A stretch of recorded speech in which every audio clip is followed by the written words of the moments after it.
position sizing and why it is crucial to becoming a profitable trader.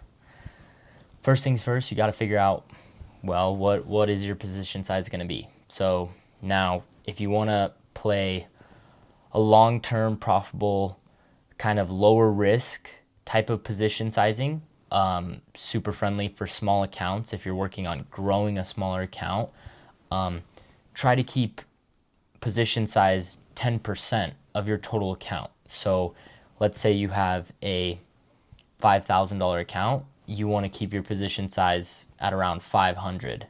That would be 10%, right, of that 5,000. So each trade you would be putting in $500. That way, there's no way, unless something crazy happens in the market, that the trade's going to obviously go to zero, because with our set rules in place, maximum stop loss will be hit before that. So you're never going to lose that full 10%. But if in some rare occasion some anomaly happens in the market, it just tanks or something, you were away from your computer for some reason and had no stop in, and the market tanked because of news or something like that, then it's not going to wipe out your total account, right? And you're not going to blow your entire account. You still have plenty of room and space to breathe and still come back and catch winning trades and come back from that. Rather than if you were playing with 50% of your total account, yes, you're playing more high risk because you maybe are greedy and you want to see bigger dollar signs. So you end up taking a $2,000 account and risking $1,000 per trade. Now, you could do that, right, if you were already a profitable trader and you already had set discipline and rules in place that you already have proven that you can follow, right? You've proven to yourself that you're consistent, you have a consistent win rate. You've proven that you've been consistent with your position sizing. And so you're able to trade that type of money aggressive because you're educated, right, in your strategies, but you're also refined in your discipline, mental psychology, right, which is a huge part. Position sizing also plays a huge role into your psychology, okay? Position sizing can be a huge reason why some people stay unprofitable and some people end up being really profitable, right? Now, an unprofitable trader, this is what their position sizing may look like. So let's say I have a $2,000 account. I have a small account and I end up starting out, I'm like, okay, I'm going to do 10%. I'm going to do 10% of my total account. So I put in $500 per trade. I'm looking to make 20 to 40% per move. So I'm looking to make roughly, $100 to $200 per trade with 500. So I go in there and I make $100, okay? And then I make another $100 and I keep on trading throughout the week and I do good, right? And I hit some really good trades, and let's say now my account's at 3,000, okay? I'm feeling good. I maybe just started with a small account, but I'm feeling good. I'm cranking out some really good trades. Then comes next week, you're sitting on your high horse, you're feeling all good about yourself, you feel like you know what you're doing, and so you're going to increase your position size. So the next week you increase your position size, and let's say now you're playing with, you went on a whim and you're like, I'm going to throw 1,000, because I know what I'm doing. I proved all last week. I didn't miss a trade. I know what I'm doing. So you throw in 1,000 because you're overconfident, okay? What happens is the market reminds you why you have set rules in place, like a position sizing rule, and scaling in that in a smart, profitable way. So you end up taking a loss. Maybe you end up going and hanging on to this loser longer due to the fact that you haven't position sized with that amount before. So now seeing that dollar amount negative is larger than what you're used to seeing. It can be intimidating and cause you to hold on to your losing trade and be optimistic in your losing trade, saying, oh, it'll come back. I'm already down this far. What's more gonna do, right? So anytime you find yourself doing that, you are in a very, very wrong spot mentally, okay? And what all caused that was position sizing, right? So we all know with trading, it's not hard. These strategies, there's thousands of strategies, there's millions of them. You can go find them on YouTube and you can learn the strategies, right? That's not what's going to make you profitable. What's going to make you profitable is what's up here. And if you can be disciplined with your rules, if you can be patient in the market and wait for the setup to come to you, if you can not be greedy, if you can not have fear, if you can be confident and enter where you're supposed to enter, if you can do all of these psychological things, trading becomes really easy, right? And the money comes with it, right? focus on the process and not your progress, right? So focus on catching the A+ trades, finding that 20% move, right? That 40% move, getting in the perfect setup, right? Instead of focusing on how much money do I need to make today? How much money am I up today? Oh, well, I need to make this amount because I need to reach this goal by this. You're focusing at that point at your progress, which is the P&L and the dollar sign. If you do that, you'll never be profitable, right? If you focus on the process and catching the A+ trades and all that good stuff, the money will follow. That's focusing on the process. So with position sizing, being unprofitable would be inconsistent with your position size. So I've done it when I first started out. That's how I've blown some small accounts, is being inconsistent with my position size. So what a profitable trader would look like, rather than unprofitable, changing their position size here and there. Now you take a loss as an unprofitable trader with position size because, I over leveraged. I put $1,000. I ended up taking a 50% loser instead of hitting my stop loss at 25%. And so now I took a hit on my account. Now my account's kind of down. Now the next day I go in and I revenge trade and I do the same amount, and I end up taking a loss because I'm revenge trading at that point. Okay, so now I'm deeper in the hole. Now I'm in a psychological battle with myself, and that's a really hard place to get yourself out of, especially with a small account. With small accounts, you need to be disciplined and you need to snipe your entries. Truthfully, not a lot of people talk about it with small accounts, but for you to grow a small account to a place where you can actually make what to most people sounds like a lot of money, you have to really snipe your setups in the beginning. Now, growing a small account is not a fast process, right? Now, you do see all of these traders and even me go and start a small account and grow it super, super fast. But you have to understand, I have 3 years of trading under my belt. I'm already proven to be a profitable trader. I've taken 5,000 to over 300,000, right? So if I've done that and I've proven that, right, I can go and I can turn confidently because I'm confident in myself. I know my strategies. I can play a smaller account, like a $3,000 account, and play a little more aggressive with it because I know my rules. I know my strategy. I know my entry criteria and exit criteria, and I don't go against it, right? I'm disciplined. I've already refined all of those skills, right? Whereas people who are just starting with a small account, playing it more aggressive like an experienced trader would. Now, that's not necessarily a recipe for disaster, but in a sense, you need to understand that person has experience. It would be like me being a college soccer player, right? And being some of the best college soccer player, and I get signed on to, I don't even know what soccer's main label is, but I go to FIFA World Cup or I go to Barcelona, Spain, okay? That's a whole nother ball game, brother. Okay, those guys are meaner, bigger, better, faster, crazier. Yes, you got signed on, so you're good. But they're more experienced. They've been doing that game for way longer. So it's going to take you a second. You can still get to that extreme pro level, right? But it's going to take you a second being in their world, right, to experience everything they've experienced, to play the way they play, right? Because it is a whole different game. College is different than NFL. Like any of the major league sports are different than the college, right? And so same thing with trading.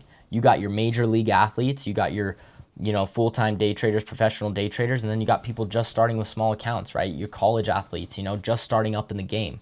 Not saying you're not going to go D1, but if you want to go D1, you got to be disciplined. You got to be obsessed with the sport. Every college athlete, literally, that's all they dream about, right? So be the college athlete, right? Be obsessed. Now, if you're obsessed, right, and you truly are obsessed, now you need to go and kind of reflect and look yourself in the mirror and look at the person who's clicking the buttons, because neither me nor any mentor on the internet can physically click the buttons for you and trade for you, right? And follow your rules for you. That's all on you. So you need to tell yourself, I'm going to follow my set rules that I have in place. I'm not going to break them, and I'm going to be disciplined with my strategy because I know that's what it takes to be profitable, right?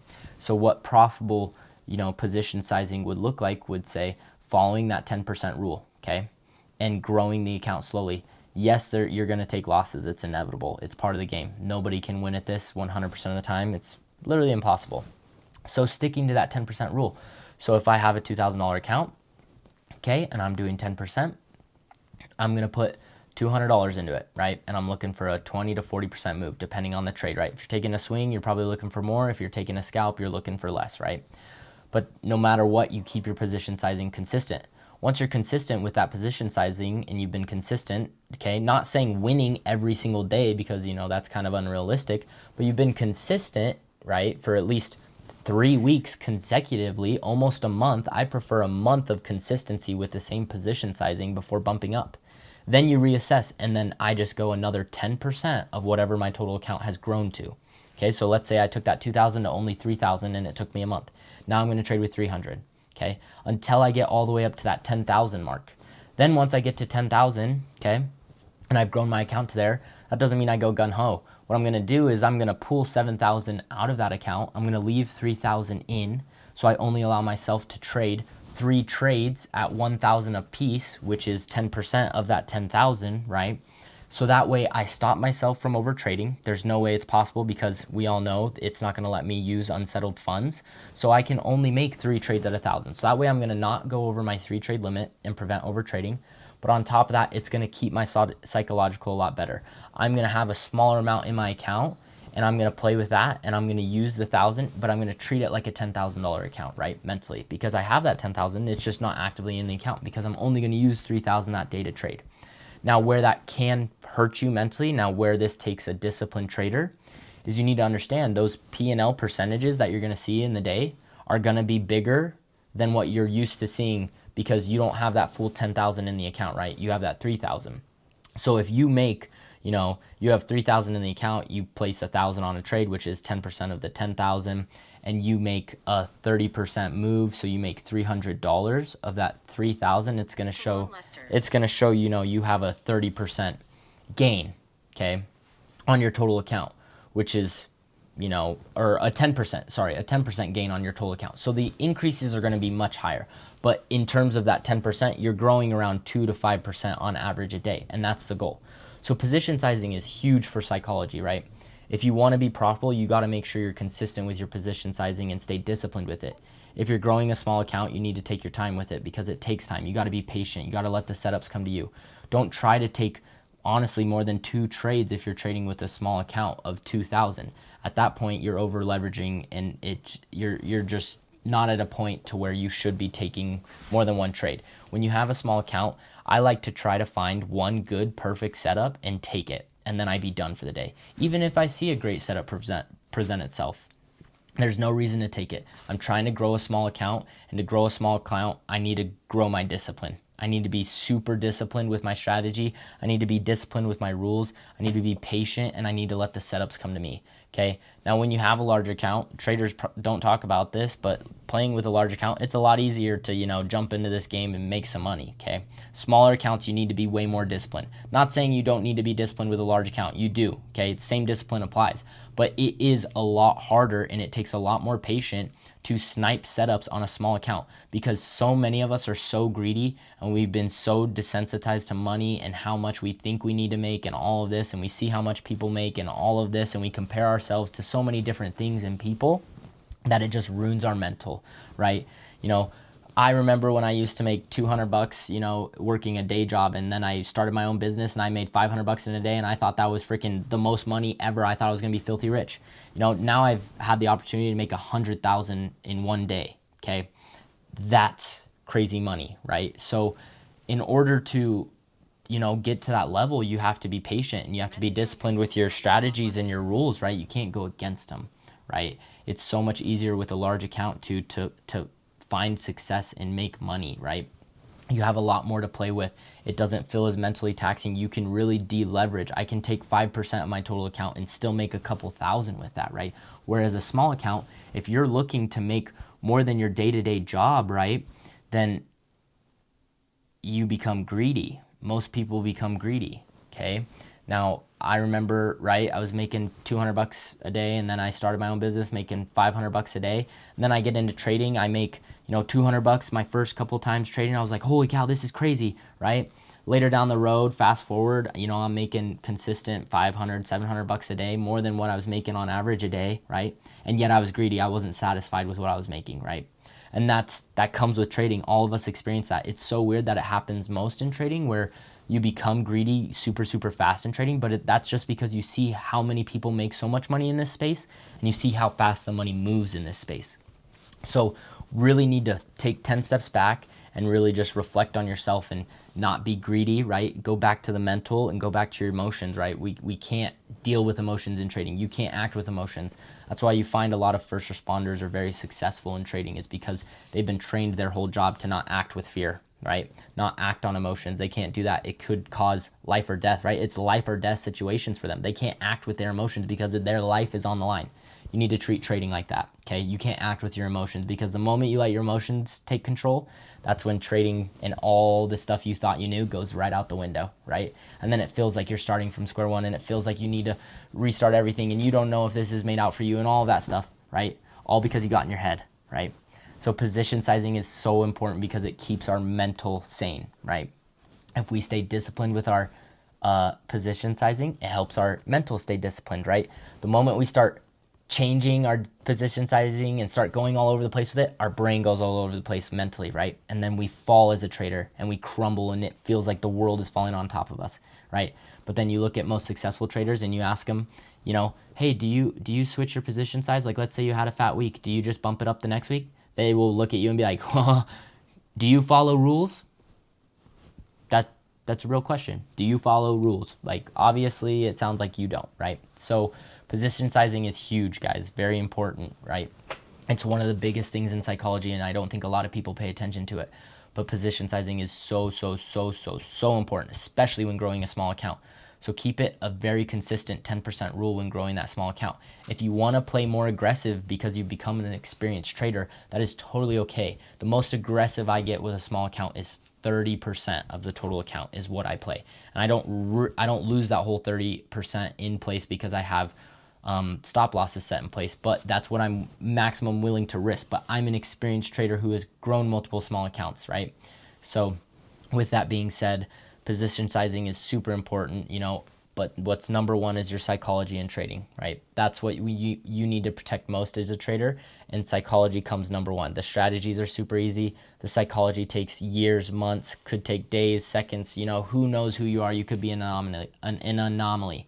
But for most traders, the psychology takes months to years to refine into a, you know, very profitable, disciplined, mentally fortified trader that is confident, an absolute market killer, and is able to step into the market and withdraw money at will, right? That is where I'm at as a trader.